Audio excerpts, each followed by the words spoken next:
Reuters. Hello, welcome back to the Reuters newsroom in London.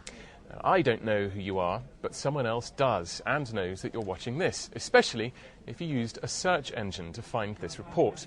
Google is coming under fire in particular for the amount of data that it gathers on users. This week, Reuters has a raft of stories examining privacy and the internet and how many people think it's being eroded. And Matt Cowan kicks off the series with this report on how the views of users and their values are shifting when it comes to privacy. Tracking tastes through technology can be a lucrative, if somewhat tricky, business.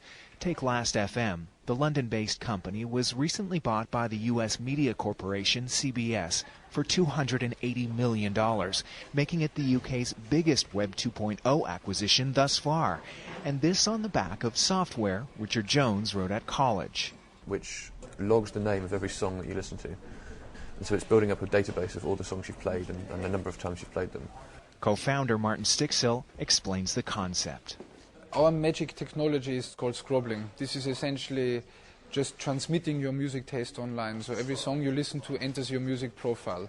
The company currently gets 550 million scrobbles per month, meaning that 550 million times per month, the technology tells LastFM what music people are listening to. Which is arguably one of the best sets of music usage data that there is out there. And we base all our services around it. And people are contributing the data to us because they get something back in return. They get connected with other people that share their taste in music. They find new music, new artists, recommended music especially for them. They find out about new concerts in their area based on their music profile. Rob Purdy is a LastFM user. He also has a profile on the social networking site Facebook. He posts his photos to Flickr and uses Gmail. Sharing is something he clearly enjoys. And even when he's not actively facilitating it, he isn't particularly concerned about the data companies are collecting about him through his online activities. These companies are collecting this information so that they can market or advertise more effectively to me. I feel like I block that stuff out. So I don't think that they're going to be more effective. I wish that they were. Then they would start to push ethical products at me, and they haven't.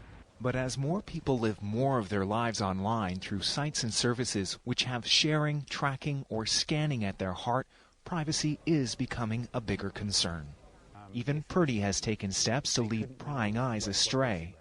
Well, I have downloaded a plugin for Firefox that will, I guess, obfuscate the history of search terms I've used, or throw out dummy terms, so that it would be more difficult for Google to create a profile on me based on my search history.